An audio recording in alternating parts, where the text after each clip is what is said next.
You think a session's going to go one way, but if you're open to it, it can be a surprising adventure. If I feel the conversation is going in a direction where it's just two people interacting and we're leaving God out of the conversation, I'll say, let's pause. And she just very tearfully needed to hear that today. Now, I couldn't have set that up. Matt, welcome to the Light and All. Thank you, Steve. Great to be here. Oh, I really appreciate you taking this time to be with us. I know you have a busy schedule. Yeah, it had a lot of gaps today, though, so that's good. Okay, good. Well, Yeah. as you know, the plan here is to talk about spiritual direction. However, anytime I'm doing these podcasts, I hold that agenda loosely. So if this light guides us someplace else, we'll just follow it, okay? Love it. All right. But before we jump into the topic, I have kind of a get to know you question. See if I stump you right from the start. Yeah, let's see. Yeah. Okay. Here's your question. What's something that friends or coworkers might not know about you Ooh, that you friends would and share?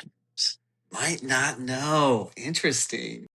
You see, you're lucky I didn't ask what your wife would Yeah. not know. You know what's funny is honestly, most of my friends and coworkers, they wouldn't know that I grew up originally in the Apostolic Christian Church. Huh? They wouldn't know that. Because 'Cause that's obviously not where you're not at now. that's not where I'm at now. And I think that that would be surprising to a Yeah. lot of, because when I tell my story, I say I didn't grow up in the church, which is true. We spent a couple years going in and out of the AC church, Mm-hmm. which if, listeners, if you're not familiar, it's just, I would say it's a lot like Mennonites or Amish. Wouldn't you, Steve? It's adjacent. Very conservative. fundamentalist, conservative. Yes. That's what my mom grew up in. So then we ended up never really going to church growing up, but Mm-hmm. till I met your son in a youth group. That's right. That's right. That was the first connection, I guess. That was between me and you. Yeah. That goes back a ways. Yes, it does. Okay, so real quickly, since you brought up where you came from, where are you at now? Now I live in Bloomington, Illinois. My wife and I are 4 kiddos. We just moved here from Phoenix. Is that about 7 months ago, August? Okay. Back there, though. That's This is where I'm from. Okay, very good. Yes, so we were 7 years in Phoenix and lived in Dallas for a while. That's where my wife's from, and I'm finally back in the Midwest. Yeah. Good. Well, I'm happy for you. I hope you want to be there. I do. Well, let's get to the topic. Spiritual direction. Okay. What is spiritual direction? I'll start big, and then we can narrow it down as we go. Yeah, I like that. I was just, it's funny. I had 2 brand new direct this morning. And so I had to explain. I asked them, what do you think this is? Yeah. And they both said, I don't know. Then so I'm like, why are you here? Yeah. Well, I can tell you this, that probably not till the last 10, 15 years, I would be able to in any way give an answer to that. That's right. Yeah. So I really like the simple words of holy listening. That's what spiritual direction is to me. It is holy listening. When I sit with someone like I did today, I tell them, I light the candle and I say, hey, God is our spiritual director. He is our shepherd. This candle is lit so that you can find your way to him during this conversation. And I don't want you to lose sight of him. This isn't just a back and forth between us. So if I feel the conversation is going in a direction where it's just two people interacting and we're leaving God out of the conversation, I'll say, let's pause. Let's take a couple minutes. Let's be quiet. Let's ask the Lord what he thinks about this. So I think spiritual direction is holy listening. And for me, I really like that imagery of a midwife. I see myself as that Mm, in a session. I see myself as it's not me that's causing the life in them or around them or to come through them, but I'm there to steward that moment. okay. I'm there, I'm there to help something new be birthed that hopefully God is a part of.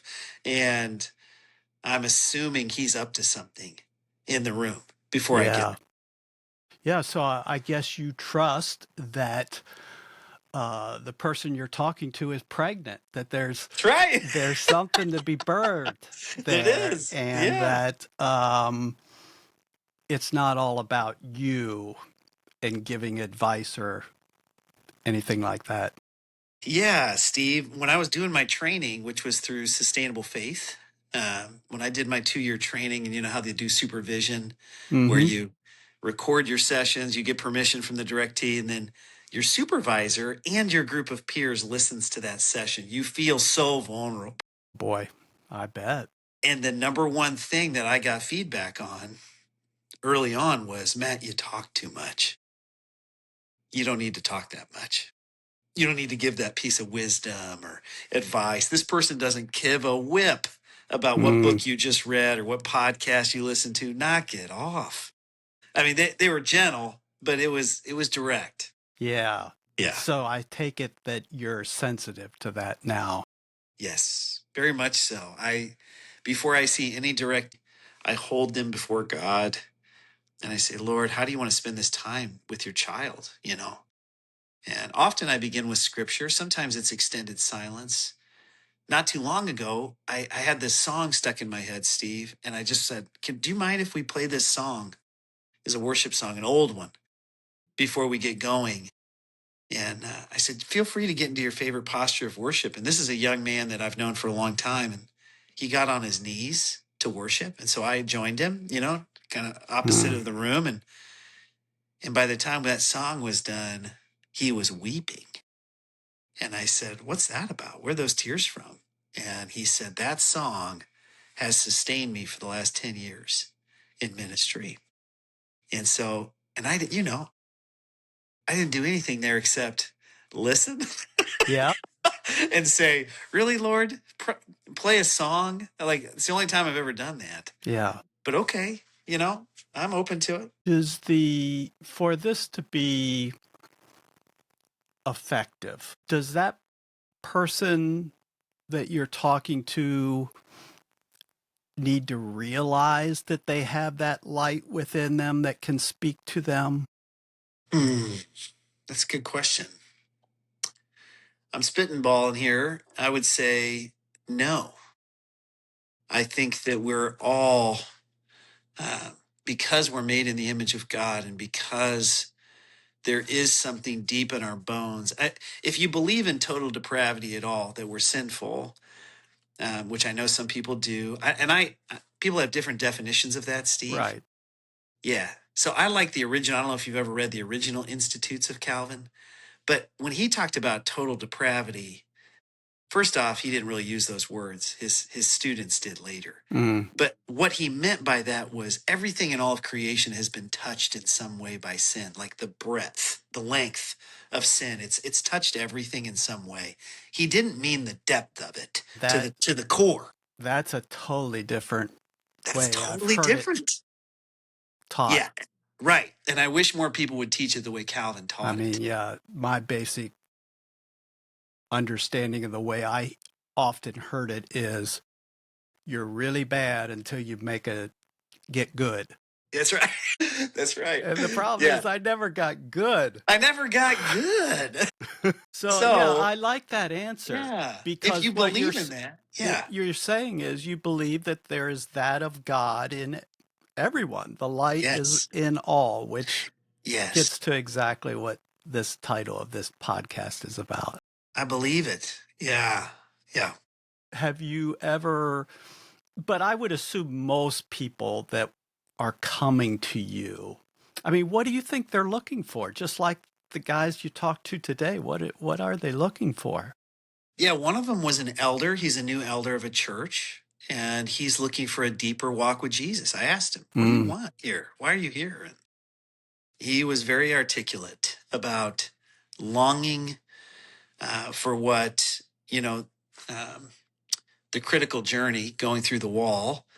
He's just longing for a deeper space with God, a deeper walk. And I think what he means by that is he just wants to hear God's voice again.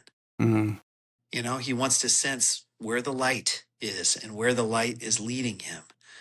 And this morning, early this morning, Steve, I don't know if you want to call it spiritual direction or not. I think of it like it is a kind of spiritual direction. I take early morning Wednesday walks with a guy who didn't grow up in the church and has been disinterested in Jesus his whole life. But he's open to having conversations, meaningful conversations. And it feels like that. It feels like I'm searching for the right question to ask. I'm trying to hold that space as we walk, you know. So I wouldn't say he is, like you said, got good. He hasn't Yeah, surrendered his life to right. Jesus, but I see it in him. I see the image of God all over him. And, you know, having grown up with parents who didn't go to church ever, really, they were a lot more like Jesus than most Christians I know. I mean, generous, justice oriented, just self sacrificial love of the other, different people, non judgmental. They embodied that. When people ask me why me and my brothers are the way we are, we grew up around that. I mean, that's the water we swam in. That was the culture of our home. And we made mistakes and we owned up to them and we moved on, moved through it. That's great to hear. You know, don't get me wrong. We still had Midwestern tendencies of sweep things under the rug. We still did Yes. Yeah. that. Yeah. Yeah. Until you tripped on the dead body. And then we talked about it. Right. Yeah. Yeah. Yeah. So what you're saying is it doesn't necessarily have to be a formal process. There's not a formula.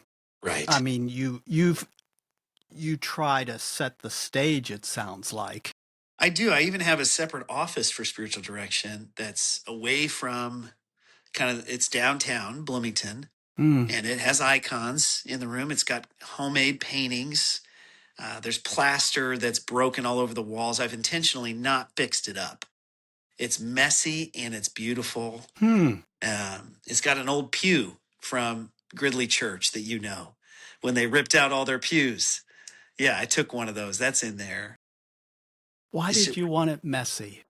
yeah, I wanted it because I think life feels that way. And when people show up, I don't want them to think they're coming into a curated space.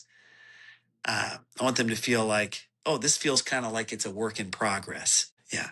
There's So, the juxtaposition, to use a fancy word, and I don't yeah, even know if I'm using no, the right that's word, right. With of the the messy icons. place with the icon. That's right. My Eastern Orthodox friend, Father Cosmos, I met him in Arizona. He just gifted me three beautiful icons that are sitting in there. My dad's a sheet metal worker. My grandpa's a blacksmith. They made this huge, probably 3 foot tall metal cross that's hand hammered. It's beautiful. Um, and that's in there.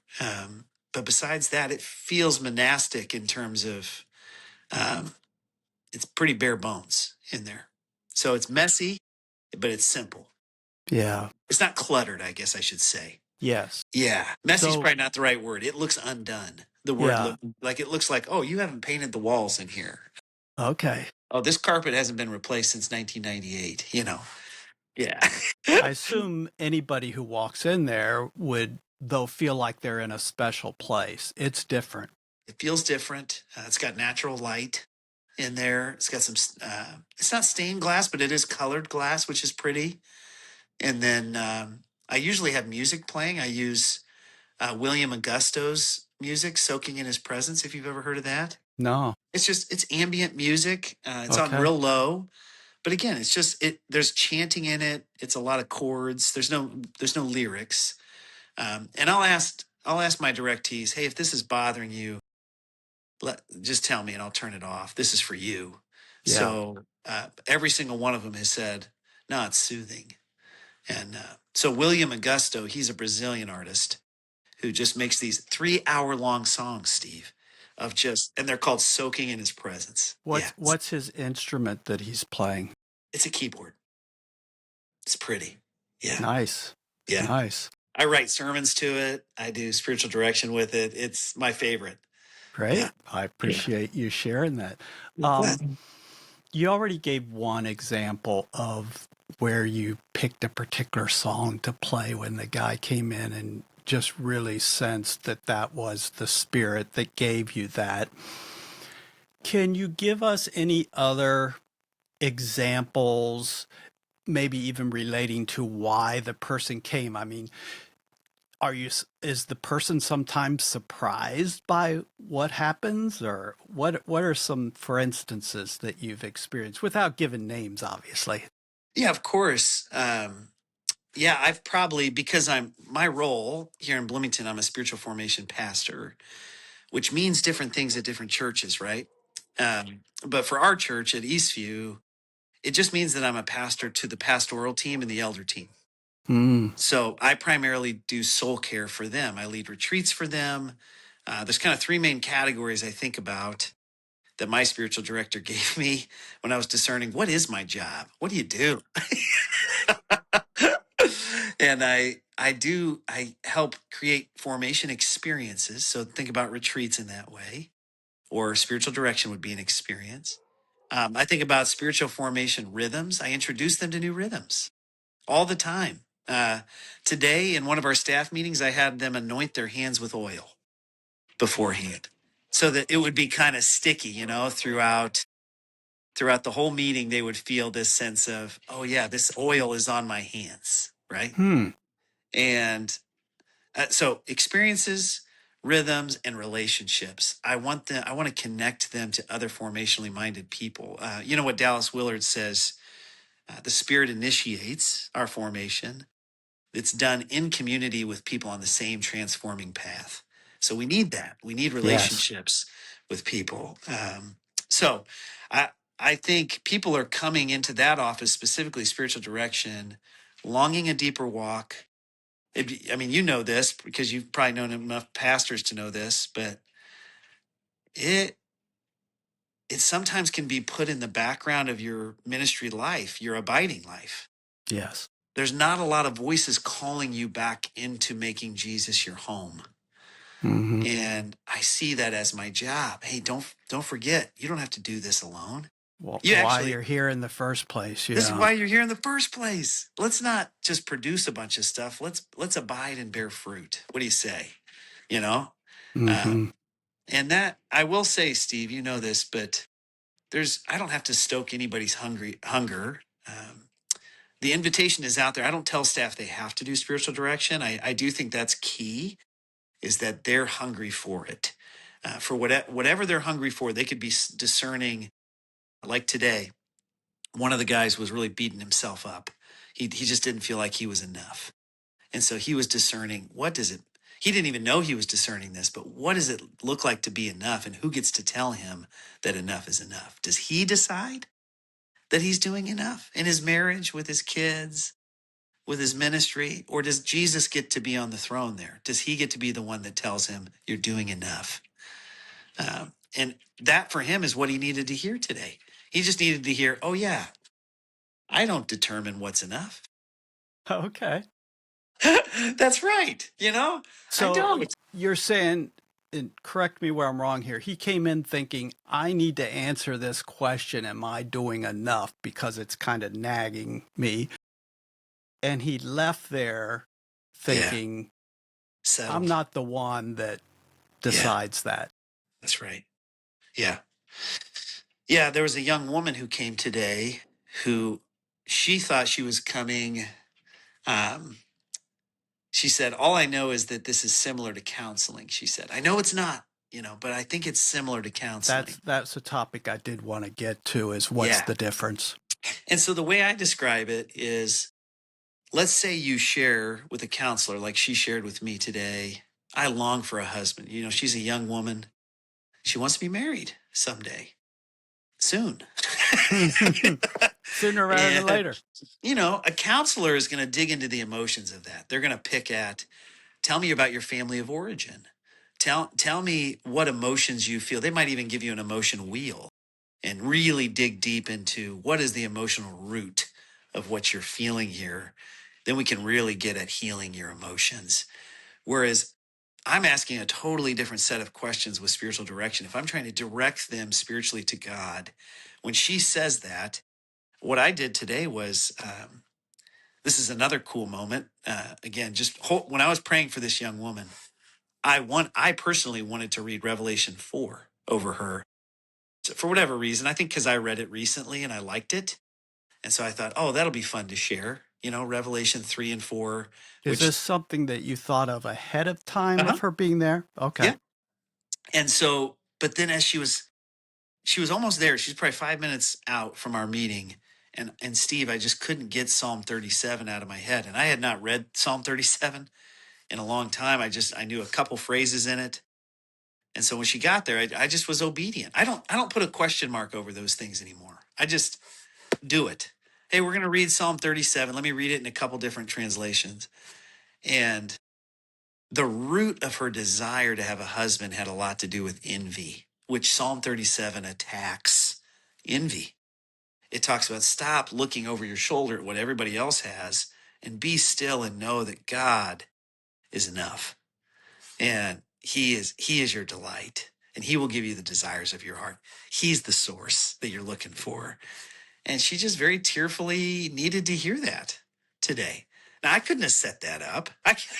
Yeah. I Yeah. had no idea that envy was happening. But again, the difference between emotional counseling and spiritual guidance, I would say, is I'm constantly directing back to God, trying to get their gaze, even if they're looking internally, Steve. Like even if I am, which by the way, I have used an emotion wheel before. Sometimes that's Mm-hmm. helpful in Right. spiritual direction.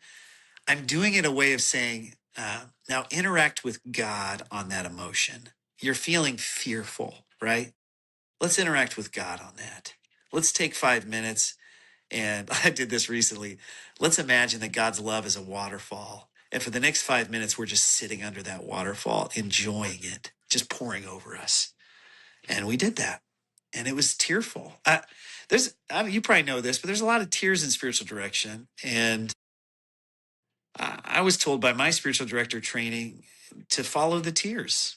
Where's that Yeah. from? Where's Yeah. that coming from? Sometimes tears are just there because it's been a long time since somebody's listened to them like this. Like their only agenda is to listen and pray. Sometimes that just really softens people. Yes.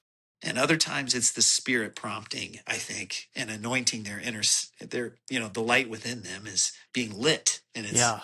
I it's can emotional. I can definitely attest to that latter one. As we think about our childhood and what things were like, and now we look back and we have a different appreciation, different perspective. One of the things that I've thought about often is as a kid, I got to be about maybe 11, 12 years old. And I'd been going to church every Sunday with my parents. And all of a sudden, every time the preacher was getting towards the end of his sermon, I started to weep. Wow. And I didn't even know why or how. I was embarrassed. I didn't know what to make of it. And now I look back on that. That was prompting. Yeah, I think you're And right. that encourages me to think about that now. That even though back when I had no idea what was Yeah. going on, and it sounds like you get to experience that quite often with people. I do have, I've run through a few boxes of Kleenexes. Oh, Yeah. Yeah. And they're but just there, just in case. yeah, I'm not going for that. I think, fall into that trap a couple times before where I'm like trying to go get tears, mm, trying to make, as a spiritual director, you just want them to have a meaningful experience. mm-hmm, But sometimes a meaningful experience is consistency. It's just, you're that stable presence that's listening. mm-hmm, And doesn't have to be a home run every time. It can be a bunt. It can, it can be an mm-hmm. intentional walk. Yeah, there you go. There you go. So yeah. Yeah, I have noticed this is fun, Steve, with my male clients specifically. If I feel stuck with them, like they're not going anywhere, or they're stuck in discerning something, I will take a walk with them That helps. outside. It does help. Nature helps. I'll pick a trail. I'll say, we're walking in this direction for 30 minutes. So the movement of their body helps. I mean, it's not like we have a body. A part of us is our body. Yes. And so I think that helps. And I've honestly seen it help with female clients too. But more so with guys get stuck a lot in their heads. Mm-hmm. Yeah. Me included. Yeah, I raised my Yeah. hand to that for sure. For sure. So besides not talking too much, what else did you learn as a spiritual director? Yeah. Yeah. I mean, you did it for 2 years. What do you I did. learn? I did. Yeah. I did learn a lot about the power of silence. I did. I learned a lot about God can do in 5 minutes what we can't do ever. And so sometimes creating that holy space for 5 minutes is the biggest gift you can give, not saying a word. I learned that. Mm, I also learned that it's okay to ask them to pray out loud or to do weird things, journal. Hey, for the next 10 minutes, what do you say you journal a prayer to God about this thing that you're struggling with, about this thing you're discerning? And then we can read that prayer out loud together. And so it's slower than they're used to. I feel yes. like one of my jobs as a spiritual director is to not only help them to push the brake, but to turn off the car a little bit and just sit there for a minute. So that's another way it sounds like it's quite different than counseling, Yeah. where it's this constant interaction. Yeah. Yeah. Yeah. I also feel the freedom to gently rebuke people in a session too. I just recently, I learned that in spiritual direction that sometimes you can say hard things in love and they're in a space to be receptive. And by that, I mean something as simple as, wow, it really sounds like you're taking control of that situation. Why don't we take a few minutes and you can repent out loud and just ask God to be the Lord over that situation and just feel the freedom of releasing that to him. And that would be harsh, I think, in some Mm-hmm. conversations. In spiritual direction, every time I've invited somebody to repent about something or change their mind, it's like they're every time it's like, yeah, let's do that. Wow. you know, um, it's cool. Yeah, it's really cool. I like it better than preaching. Can I say that, Steve? As a Oh, okay. pastor, I've Okay. preached so It's many times. quite different than preaching. It's so different. It's like 180 degrees Yeah, different. it is more. I mean, it is. It's just more listening than it is talking. Um, I think good preachers listen as they talk, but it is more preaching is more talking. And I really enjoy the surprising adventure that every spiritual direction session is. And uh, I did learn in spiritual direction. One of the cool things, I just practiced this last month. Been seeing a woman for a while, and I said, "Hey, I just sense a strong feeling that you could be served by having a female voice in your life for a while, a female director. Some of the things that you're feeling and some of the things that you're discerning. I don't know. I'm not being, if you want to continue to meet with me, I'll Mm-hmm. do it." And she was excited and open. It was so cool. It's just the right time. And she reached out to a spiritual director, the woman that I trust, and the woman immediately said yes. And so I learned in spiritual direction, sometimes you're not the best voice to listen. You're not the best ears, I should say. Okay. You can put them, it's okay to refer people. If you're not abandoning them, you're not, there's freedom in it. Okay. Yeah. So that does raise a question. I mean, is it a one-time deal or is it Can be. Yeah. every week or for years or Yeah. what's it I look mean, like? the Ignatian exercises, if you've ever done those, Mm-hmm. that's a big spiritual direction is a big part of that.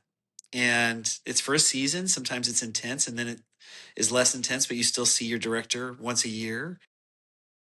And I have directees that meet with me once every 6 months, people that just come once and are like, man, that was great. Thank you.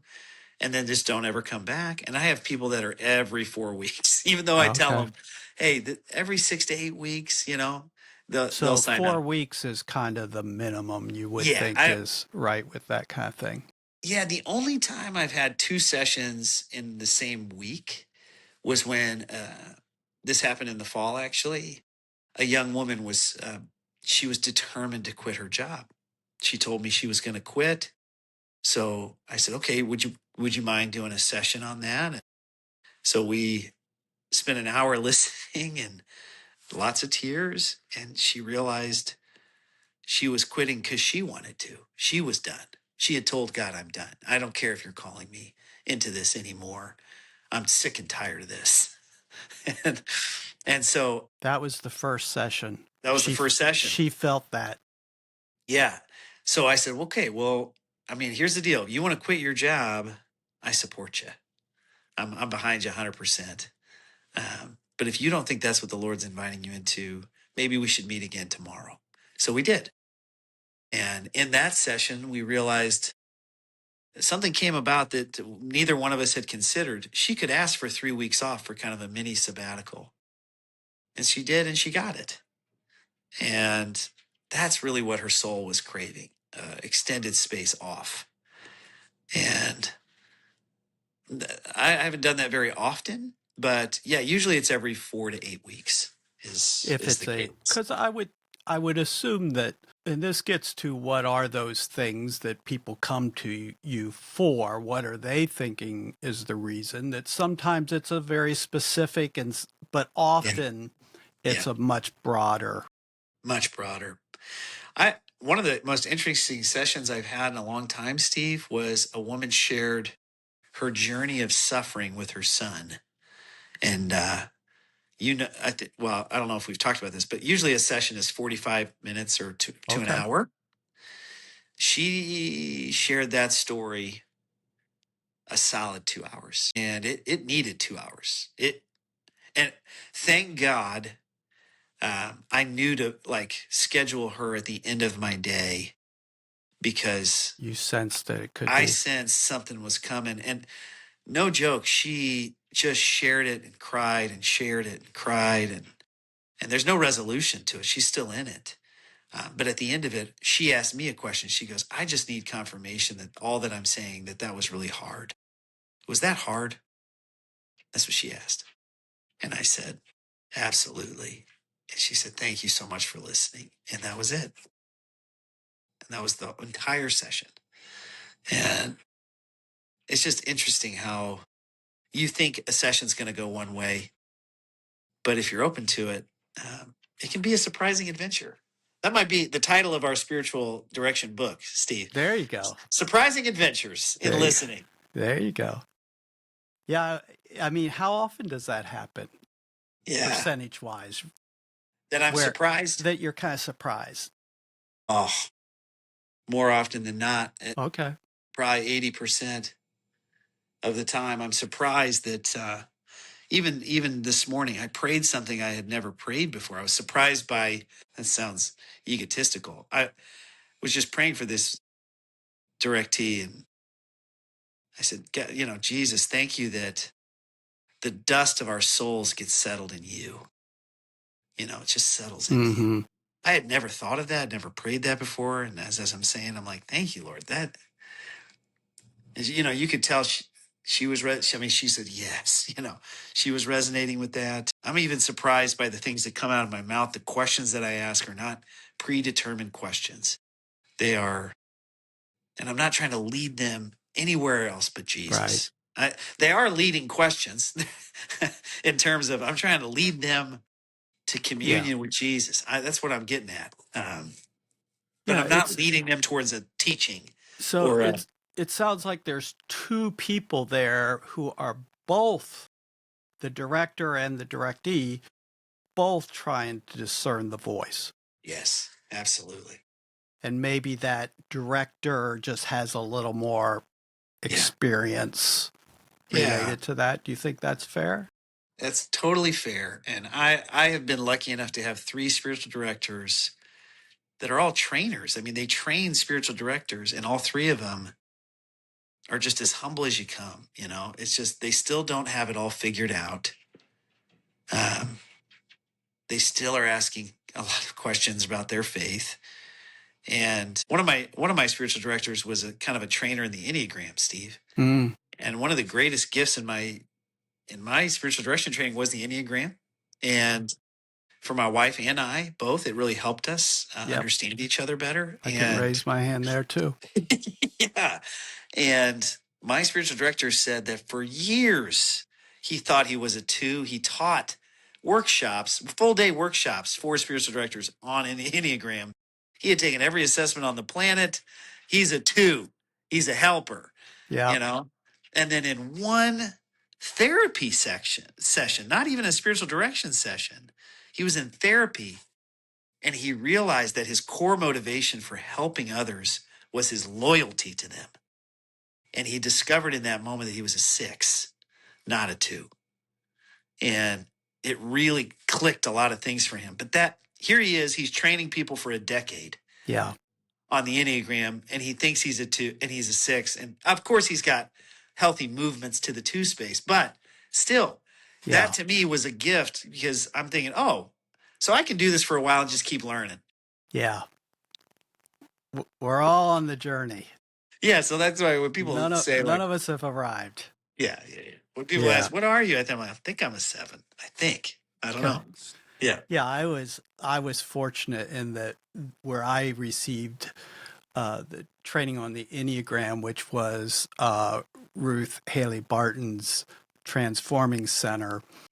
The way they presented it is this is not like you take a test and answer these questions and you know what you are. This is something that you really have to sit with. yeah, They yeah, actually discourage tests. yeah, They encourage just read the descriptions and look in yeah. your own heart. Yeah, I'm with you there. Yeah, yeah. My favorite descriptions is Richard Rohr's book, on Mm, the Enneagram. His descriptors in that book pinpoint things that I like Ian Cron's stuff, and I really like Adele Calhoun's, but his is the most thoughtful, I think, in terms of he gives very specific examples. yeah, he's a great for those listeners that are thinking, "Oh, Enneagram, what's that about?" Richard Rohr is a guy to look up his teachings, and he's got videos and tapes and all kinds of stuff out Yeah, there. Yeah. yeah. Okay. Okay, so a question that I have as we're getting towards the end here, if one of our listeners is like, I didn't even know this existed, and I'm wrestling with this, where do I find a spiritual director? Yeah, yeah. There's a lot of directories, online. If you type in spiritual directors in my area, when I was in Phoenix, they had a Spiritual Formation Society of Arizona had a website that had a list of 50 spiritual directors. It was awesome. Here in town in Illinois, it's a little harder to find somebody. In Indiana, it's probably a little harder, but you can find them. I mean, honestly, if you Google spiritual directors and then just know when you're looking for somebody, you can interview them. I say this for people with counselors too. Okay, that's good Don't advice. settle. If you're talking with somebody on the phone, you're like, I don't really enjoy this. Find somebody else. A couple of my friends here, they see a sister, a nun in a convent nearby. Mm-hmm. And that's a great place to look. Convents, monasteries. Some of you listening maybe have never Googled monastery near me. I mean, I, when I was in East Mesa, Arizona, there was a monastery 30 minutes from me in Florence. It was gorgeous, 100 acres, 7 chapels, 60 monks there, Eastern Orthodox monks. And I went there all the time and prayed and became good friends with a couple of the monks there. Every pastor I talked to in Phoenix had never heard of that place. Not even heard of it. Didn't know where it was. They just had never researched. So you'd be shocked. Yeah. I also found there's So a you don't have to be Catholic to take you don't advantage. you do Okay. not. They welcomed Yeah. us Protestants. big time. Most of them do. Most Catholics and Orthodox followers, they're very ecumenical. Yeah, They bring you in. good. Last question for you. And this moves away from spiritual direction. It's kind of a question I like to ask each of our guests. What do you want to be remembered by?